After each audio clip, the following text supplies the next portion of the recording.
성경 봉독하는 시간입니다. 함께 보실 말씀은 마태복음 10장 40절에서 42절까지의 말씀입니다. 마태복음 10장 40절에서 42절까지의 말씀입니다. 우리 한 목소리로 합독하도록 하겠습니다. 40절입니다. 시작. 너희를 영접하는 자는 나를 영접하는 것이요 나를 영접하는 자는 나를 보내신 이를 영접하는 것이니라. 선지자의 이름으로 선지자를 영접하는 자는 선지자의 상을 받을 것이요 의인의 이름으로 의인을 영접하는 자는 의인의 상을 받을 것이요 또 누구든지 제자의 이름으로 이 작은 자 중에게 냉수 한 그릇이라도 주는 자는 내가 진실로 너에게 이르노니 그 사람이 결단코 상을 잃지 아니하리라 하시니라. 아멘. 자리에 앉아 주십시오.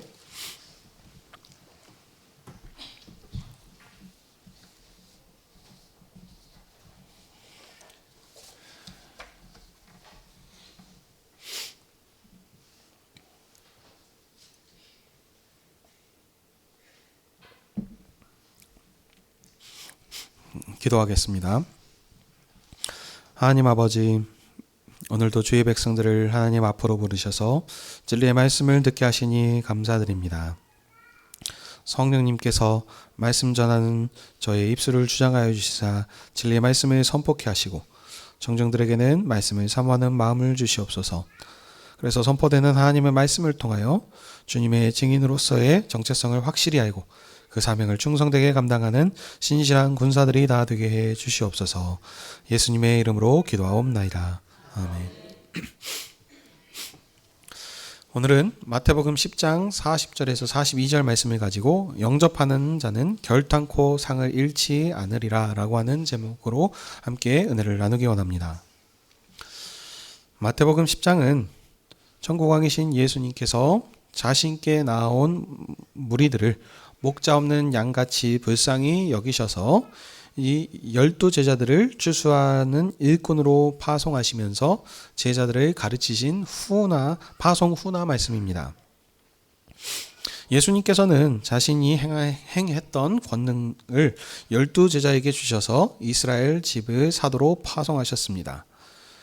주님께서 제자들을 파송하시며 교훈한 말씀은 사도들이 누구한테 어디로 가야 되는지, 무엇을 전파해야 하는지, 복음을 전파하다가 핍박을 받을지라도 뱀같이 지혜롭고 비둘기같이 순결해서 오직 하나님 아버지만을 두려워하며 담대히 복음을 전파해야 하는지를 말씀하셨습니다.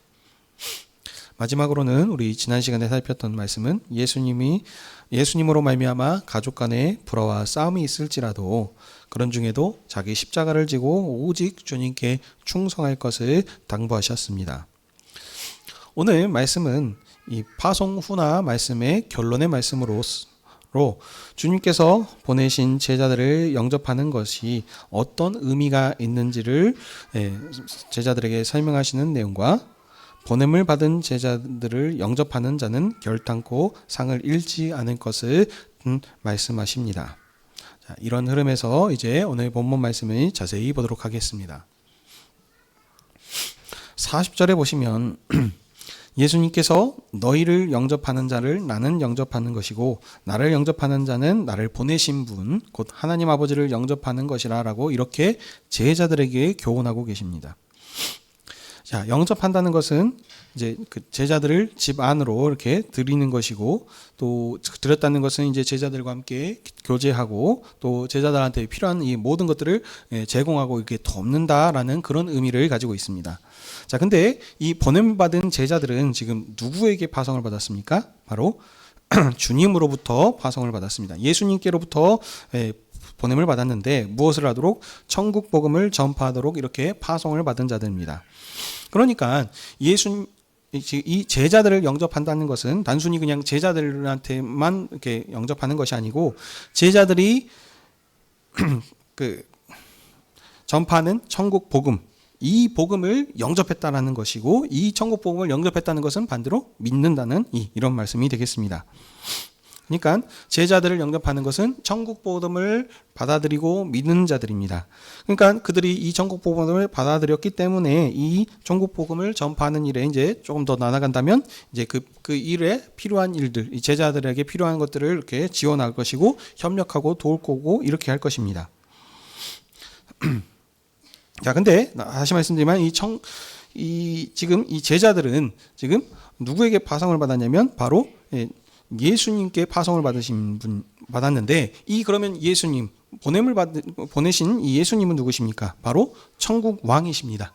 그러니까 정리하면 제자들은 지금 천국 왕의 사신인 것입니다. 그러니까 존귀한 자들이며 그런 권세 있는 자들이라는 말씀입니다. 자, 근데 지금 나를 영접한다. 예수님을 영접하는 것과 같은 것인데, 같은 의미인데, 근데 여기에서 한 발 더 나아가서 지금 얘기하는 게 있습니다. 예수님을 영접한 것은 지금 예수님을 보내신 하나님 아버지를 영접하는 것이다 라고 하면서 한 발짝 더 나아가서 이렇게 지금 얘기하고 있습니다. 근데 여러분, 이 말씀이 그냥 단순하게 보냄을 받았기 때문에 또 보냈구나, 또 두 번 이렇게 얘기하는구나 라고 이렇게 생각할 수 있는데, 그렇게 지금 간단하게 받아들일 부분이 아닙니다. 이 부분이 지금 이제 예수님의 좀 다른 부분입니다. 자, 구약을 비교해 보면 이 부분이 더 확실하게 잘 드러납니다. 이전에 하나님께서 구약의 옛 시대에 하나님께서는 늘 종들에게 그 권세를 주셔서 그 일들을 할 수 있도록 이렇게 하나님께서 그들을 보내셔서 일들을 하셨습니다. 자, 그 중에 이제 이스라엘을 하나님께서 택하셨고 그 이스라엘 중에서도 또 리더를 세워서 그 일들을 이렇게 세우게 하셨는데, 이때 권세를 위임받은 세움받은 사람은 그 위임받은 권세를 자기 마음대로 다른 사람한테 이렇게 줄 수 없습니다. 토스한다 그러죠.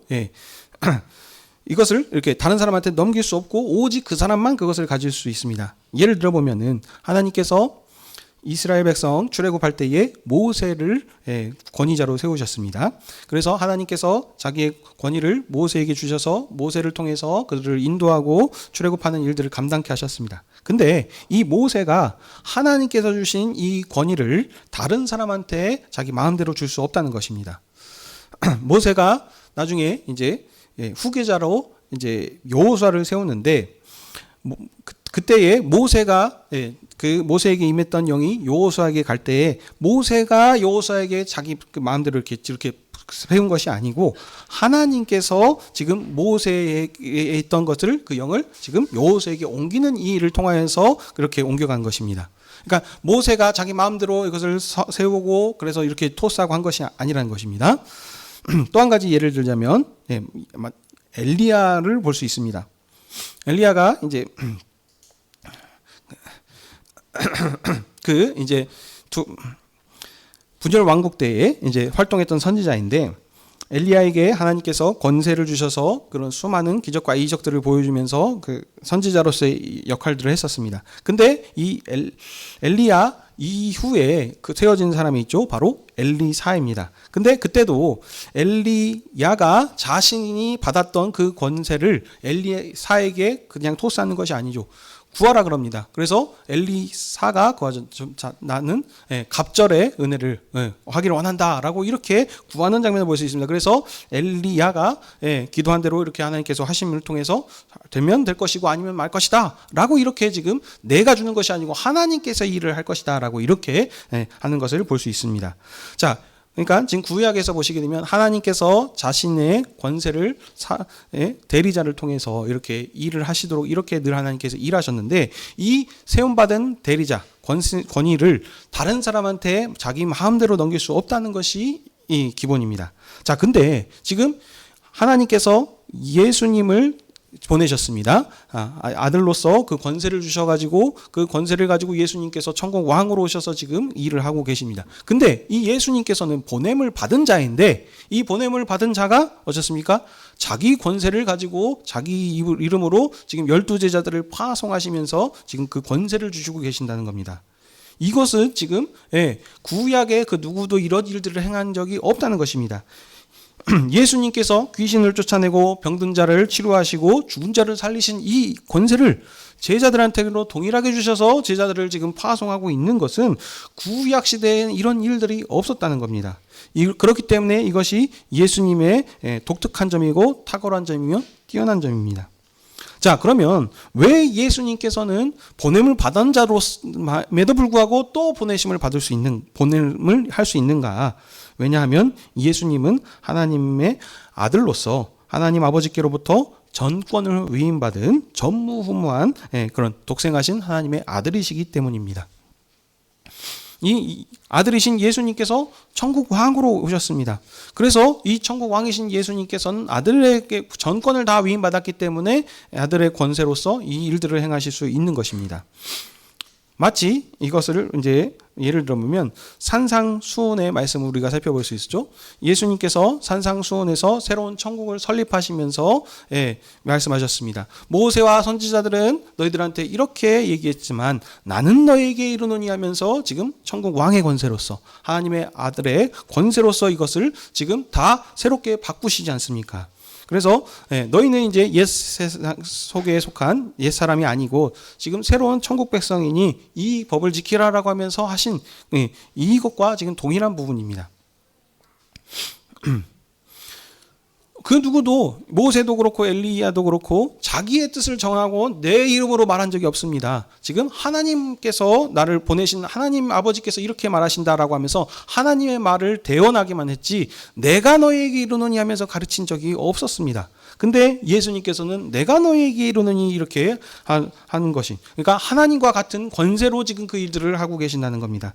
그렇기 때문에 예수님께서는 지금 보내심을 받았음에도 불구하고 지금 제자들을 또 보내실 수 있는 것이고 그래서 제자들을 영접하는 것은 곧 지금 예수님을 영접하는 것, 예수님을 영접하는 것은 지금 하나님을 영접하는 것과 같다라는 지금 이 말씀을 지금 하고 계십니다.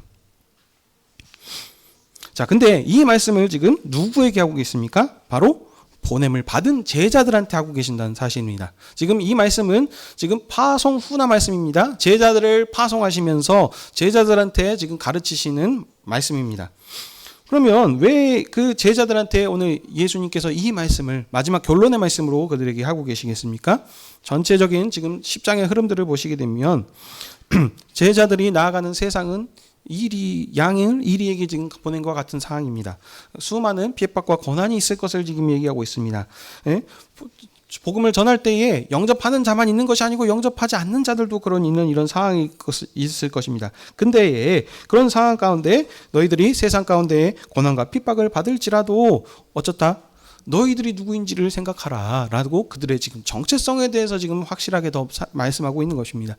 너희들이 누구이냐? 천국 왕의 보냄을 받은 사신이다. 그러니까 왕의 사자라는 사실을 기억해라. 잊지 말고 그것을 기억하라 라고 그들에게 오늘 이 말씀을 주시는 것입니다.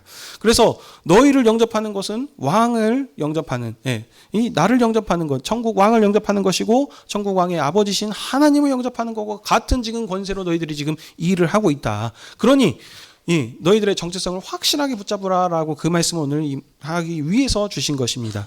왜냐하면 이들이 지금 보냄받은 세상은 지금 핍박과 고난이 힘듦이 있을 것이기 때문입니다. 그럴지라도 어쩌라 이 일로 인하여서 낙심하거나 두려워하지 말고 너희들의 정체성을 붙잡고 끝까지 이 보냄받은 사명을 감당하라라고 이렇게 하기 위해서 오늘 이 말씀을 주시는 것입니다. 세상이 너희를 멸시하고 무시할지라도 자부심을 가져라. 너희들이 누구냐? 근데 이 말씀 또 다시 다르게 오해하셔가지고 교만해져라라고 하는 그 말씀이 아닙니다. 지금 너희들의 정체성과 사명을 확실하게 알고 위축되지 말고 왕의 사신으로서 막 보낸 파송받은 사명을 확실하게 감당하라라고 하는 그 말씀입니다. 자, 그리고 또 뒤에서 한 번 더 얘기하시죠. 41절과 2절에서 하시는 말씀도 마찬가지로 오늘 이 보냄을 받은 제자들을 지금 격려하시고 힘주시는 그런 말씀입니다. 선지자의 이름으로 선지자를 영접하는 사람은 선지자의 상을 받을 것이고 의인의 이름으로 의인을 영접하면 의인의 상을 받을 것이다. 자, 여기서 선지자와 의인은 지금 같은 말씀을 비슷한 말씀을 두 번 반복해서 얘기하는 것입니다.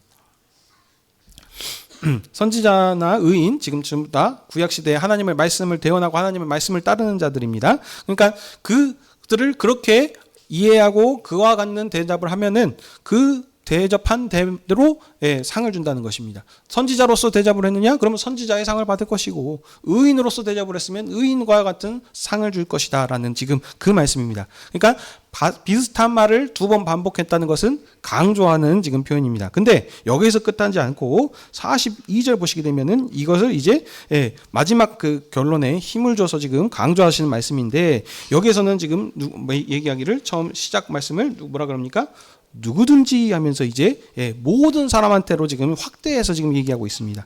누가 되었든지 간에 근데 그 누구든지인데 어떤 사람이냐면 지극히 작은 일을 하는 사람입니다. 냉수 한 그릇 대접하는 거 아주 작고 사소한 일이죠. 그런데 이런 사소한 일을 한 사람이 누구든지 간에 어떤 사람이든지 간에 그들한테 지금 하면서 확대하고 얘기하고 있습니다.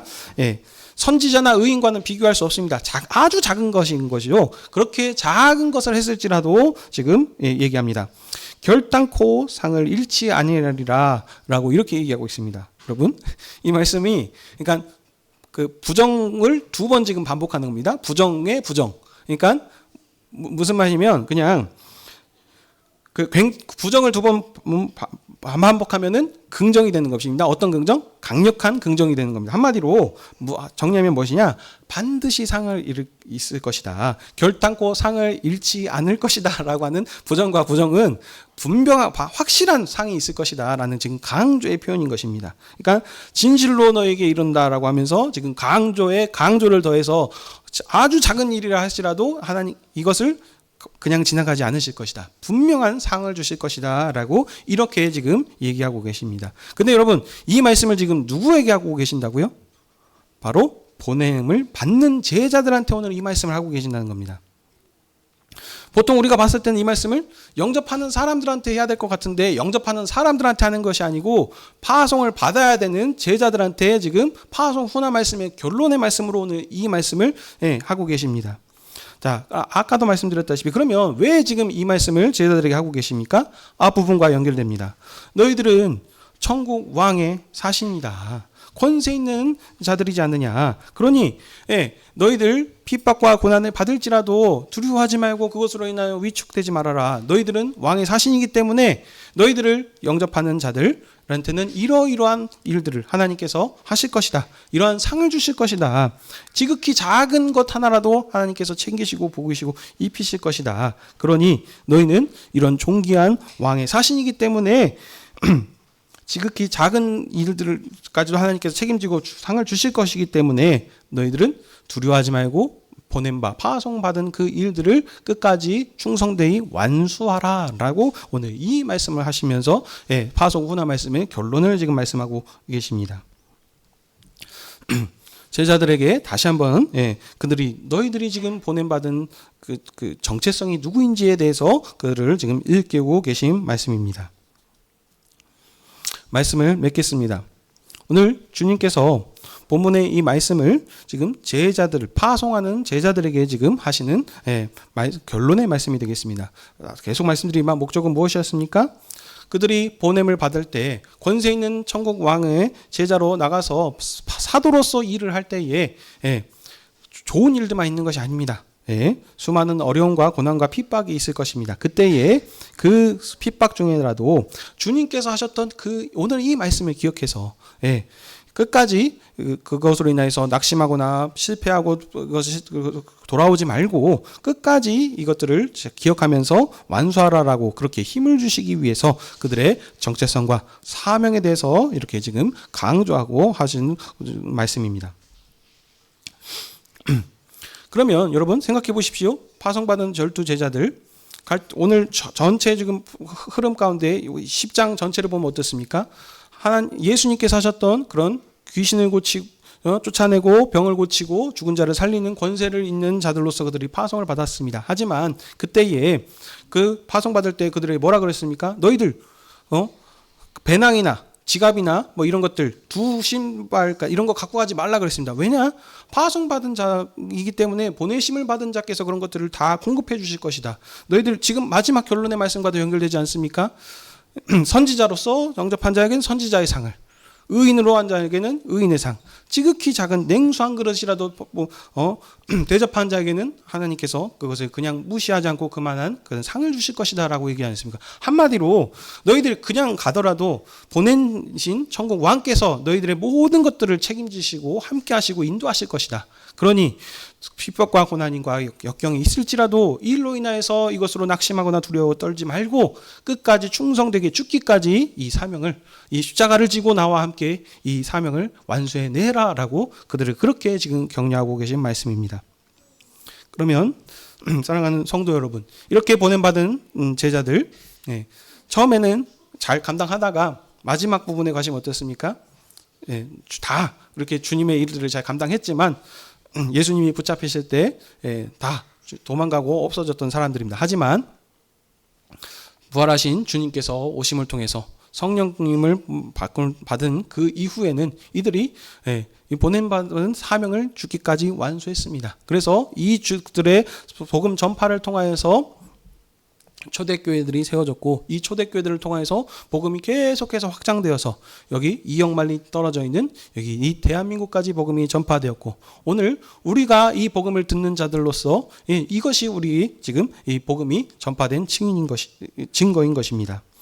사랑하는 성도 여러분, 오늘 이 말씀을 이제 천국 제자들한테만 하신 것이 아니고 오늘 2026년을 살아가고 있는 우리 여수 하늘의교회 성도님들한테도 오늘 이 말씀을 우리에게 주셨습니다. 그러면 오늘 우리가 이것을 어떻게 받아들이고 적용해야 되겠습니까?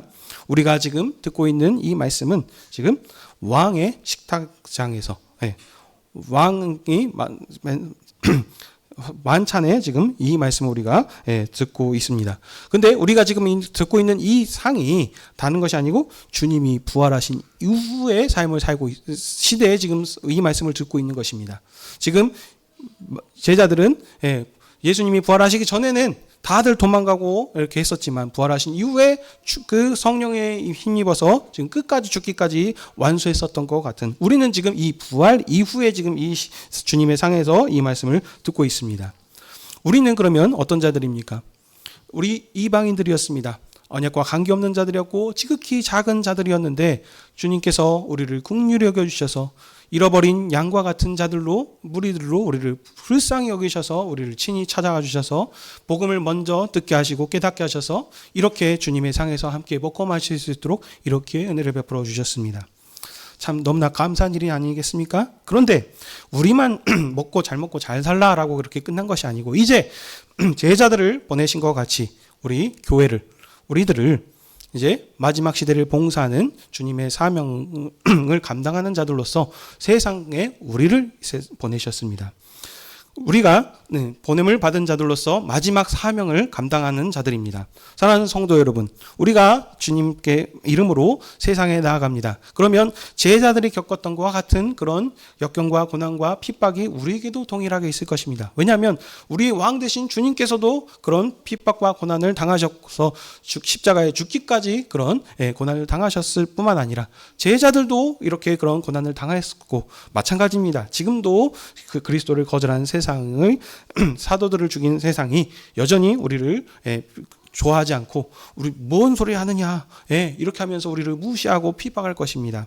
그러나 사랑하는 성도 여러분, 우리 보냄을 받은 이방인의 사도 유명한 사람 있지 않습니까? 누구이십니까? 사도 바울이 고린도 교회에서 이렇게 고백하십니다.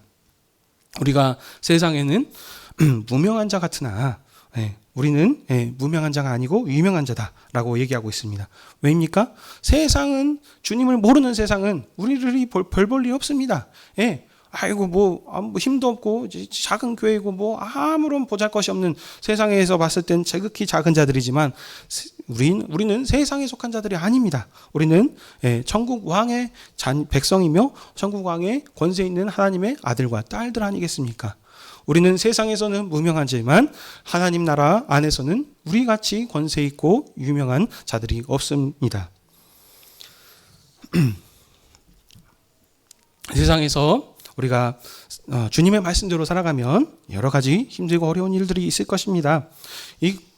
그렇지만 이 일로 인해서 우리가 오늘 이 말씀을 우리에게 적용하자면 우리들의 정체성과 사명을 확실하게 붙잡는다면 이것으로 인해서 우리가 낙심하지 않을 것입니다. 왜냐하면 우리는 내 자신은 지금 여기에서 말씀 전하고 있는 저가 지금 연약해 보일지 모르겠지만 지금 저를 보내신 분은 바로 모든 권세를 가지시고 세상 만물을 창조하시고 다스리고 계시는 이 하나님께서 나를 보내시고 저를 통해서 말씀을 전파하도록 하셨기 때문입니다.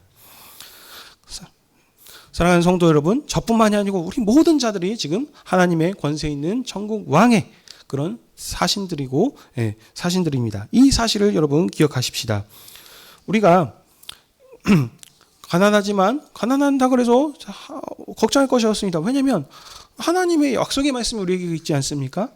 지극히 작은 냉수 하나라도 대접한 자에게는 하나님께서 그것을 그냥 넘어가지 않고 분명한 상급이 있을 것이다 라고 우리에게 그 약속의 말씀을 주셨습니다. 그 원리는 지금도 동일하게 우리에게 적용됩니다.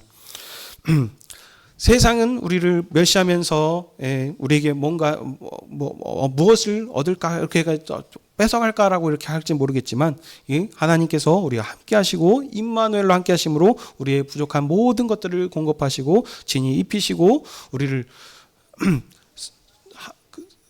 하물며 그 연약한 꽃이 피는 그런 것들도 하나님께서 입히시는데 우리로 그렇게 내버려 두지 않을 것입니다. 우리는 그보다도 더 부유하고 귀한 자들이 아니겠습니까? 우리는 권세 있는 영광스러운 주님의 제자들이기 때문에 오늘 주님께 주시는 이 상에서 다시 한번 주님이 주신 피와 살을 먹고 마실 때 주님께서 주신 그의 정체성과 사명을 다시 한번 더 기억하십시다.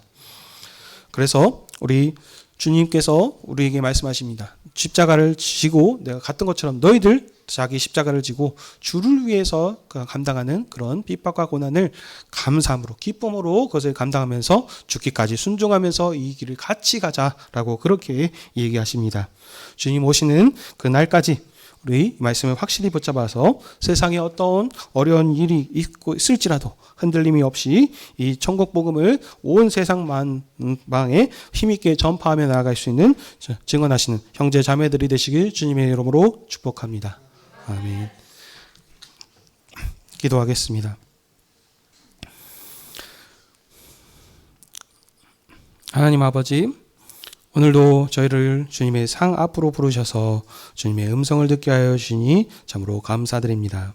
주님, 우리는 주님의 은혜가 아니라면 우리는 이방인으로서 죽을 수밖에 없는 주님의 원수된 자들로 살아갈 수 있는 지극히 연약한 자들입니다. 하지만 주님께서 우리를 먼저 사랑하여 주시고 양과 주인 없는 양과 같은 목자 없는 양과 같이 저희들을 불쌍히 여기시고 저희들을 먼저 찾아와 주셔서 이 주님의 복음으로 알게 하여 주시사 이 상에서 함께 먹고 마실 수 있도록 복 주심에 감사드립니다. 주님, 우리가 이 상에서 다시 한번 주님이 주시는 살과 피를 먹고 마실 때 우리가 누구인지 세상에 속한 자들이 아니고 우리는 주님의 사랑으로 주님의 권세 있는